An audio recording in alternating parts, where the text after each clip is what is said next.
Oke, baik. Terima kasih. Assalamualaikum warahmatullahi wabarakatuh. Sebelumnya perkenalkan, nama saya Asman Eliza Luhu, kelas MJ 401, NIM 210201070077, Prodi PJJ S1 Manajemen dengan dosen pengampu Ibu Kusuma Aji Pramana Jati SEM SIM dan Ibu Siti Nur Hasanah SMMM. Di mata kuliah pasar dan lembaga keuangan ini di sini Ibu memilih satu topik, yaitu siaran pers OJK, dukungan peningkatan peran sektor jasa keuangan selama 2022 dan perkuat daya tahan serta integritas pada 2023. Adapun kejelasan di mana di sini saya akan membacakan yang penting-penting saja karena dengan waktu yang juga terbatas.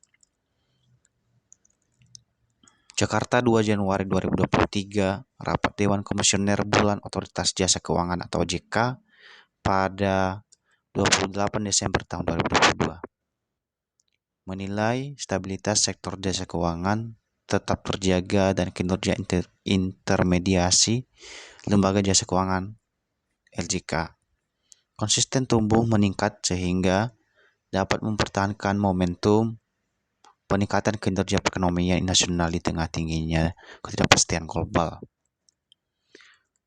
Pengetatan kebijakan moneter global secara umum terus berlanjut. Bank sentral global utama mensinyalkan peak kenaikan suku bunga yang lebih tinggi dan panjang. Bank of Japan atau BOJ juga mulai memperluas range fluktuasi. Japan Government Bonds atau JGB 10Y yang dinilai pasar sebagai permulaan langkah normalisasi kebijakan ke depan. Sementara itu, pemerintah Tiongkok mulai melakukan reopening ekonominya dari zero COVID policy yang diperkirakan akan meningkatkan ketidakpastian di Tiongkok dalam beberapa waktu ke depan. Perkembangan tersebut mendorong indikator perekonomian global secara umum dalam tren melemah. Sejalan dengan dinamika perekonomian global, indikator perekonomian domestik terkini menunjukkan kinerja ekonomi nasional mulai mengalami moderasi tetapi masih level yang cukup baik. Terlihat dari neraca perdagangan yang terus mencatat surplus purchasing manager index atau PMI, manufaktur yang masih berada di zona ekspansi dan indikator konsumsi masyarakat yang tetap tumbuh positif. Bank Indonesia kembali meningkat suku bunga acuan sebesar 25 bps untuk menurunkan ekspektasi inflasi dan menjaga stabilitas nilai tukar. Namun demikian, kinerja intermediasi sektor keuangan belum terlalu terdampak atas kenaikan suku bunga dimaksud.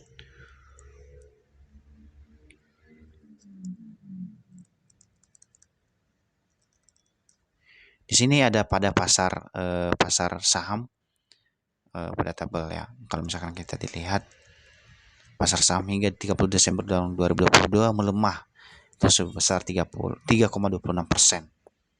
Yang metode ke level 6.850,62 dengan non residen mencatat outflow sebesar Rp 20,91 triliun.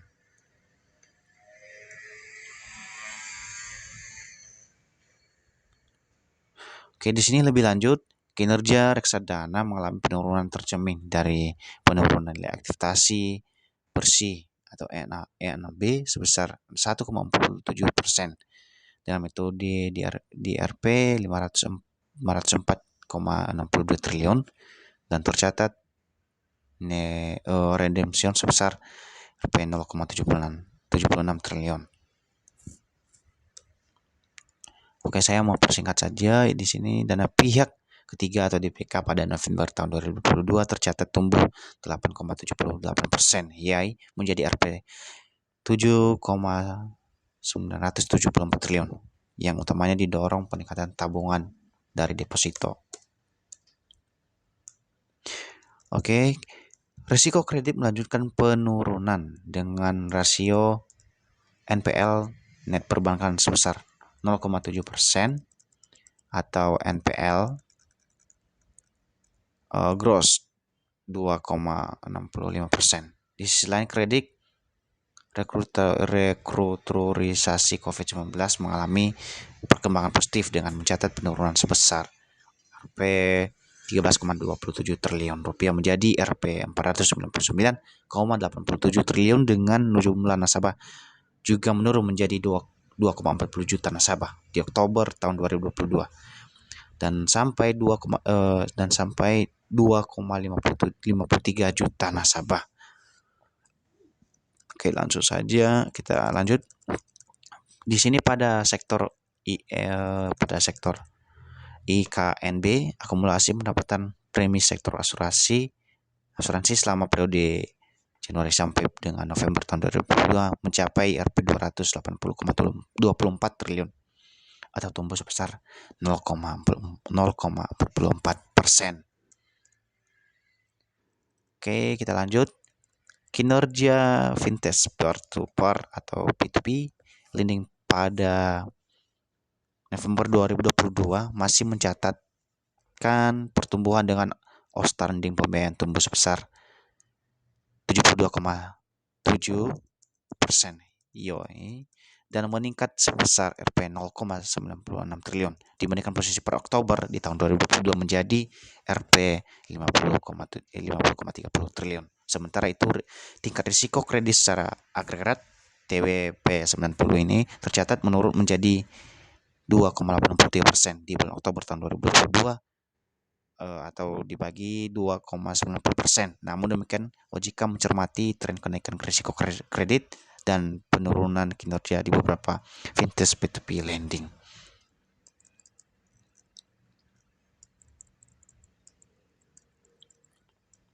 Oke, lanjut. Dalam rangka mewujudkan masyarakat di sini dalam rangka mewujudkan seluruh masyarakat Indonesia yang cerdas keuangan, OJK berkomitmen untuk terus melaksanakan program edukasi keuangan secara masif, baik secara tatapan muka atau offline misalkan, maupun daring atau online melalui learning management dan sistem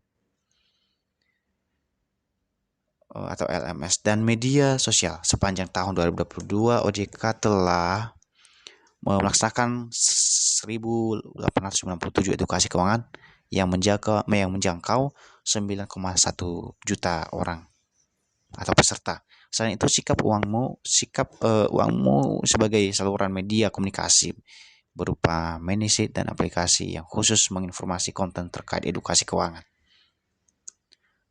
kepada masyarakat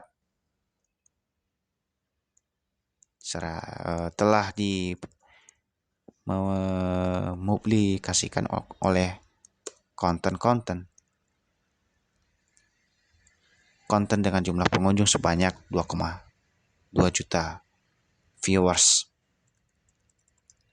OJK juga terus mengoptimalkan peran 482 tim, yaitu percepatan akses keuangan daerah atau bisa disebut sebagai TPAKD yang terbesar di 34 provinsi dan 448 kabupaten atau kota sepanjang tahun di 2022. TPAKD telah melaksanakan 1.360 program kerja, yaitu antara lain kalau di sini ada satu program kredit, program satu rekening satu pelajar, program simpanan mahasiswa dan pemuda, program bisnis matching lainnya. Sementara itu, sampai dengan 30 Desember tahun 2022, OJK telah menerima 315,783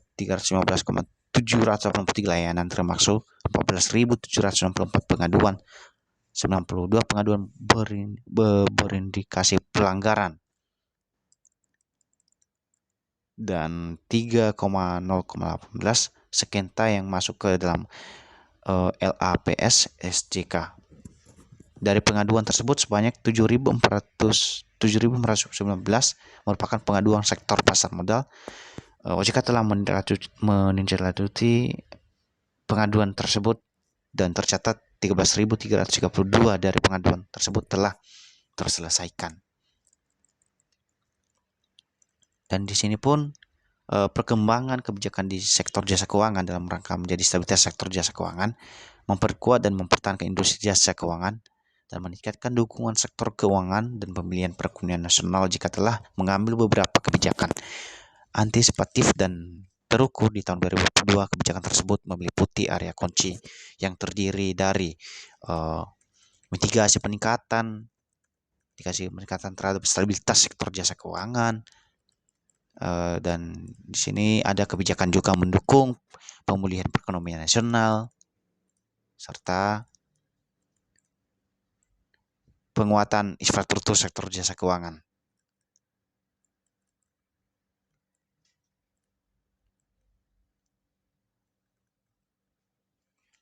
Dan penguatan pengawasan serta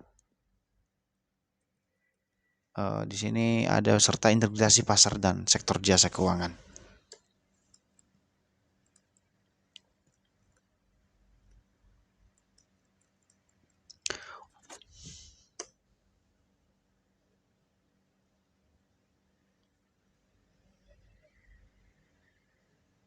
Oke, bentar, sorry.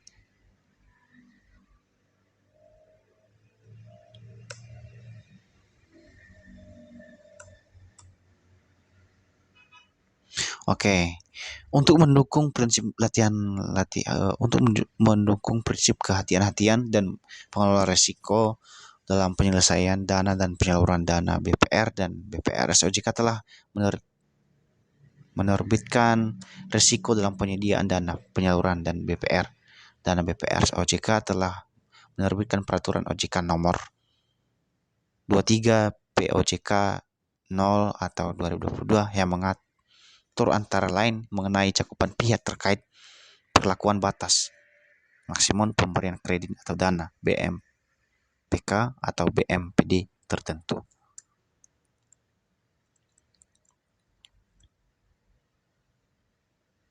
Oke, lanjut sebentar, maaf.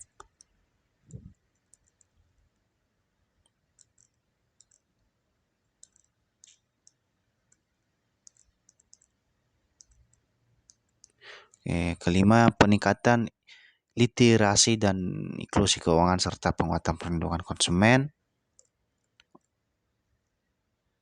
Yang keenam itu upaya enforcement, penegakan hukum. Yang ketujuh, di sini ada peningkatan governance di sektor jasa, di sektor keuangan.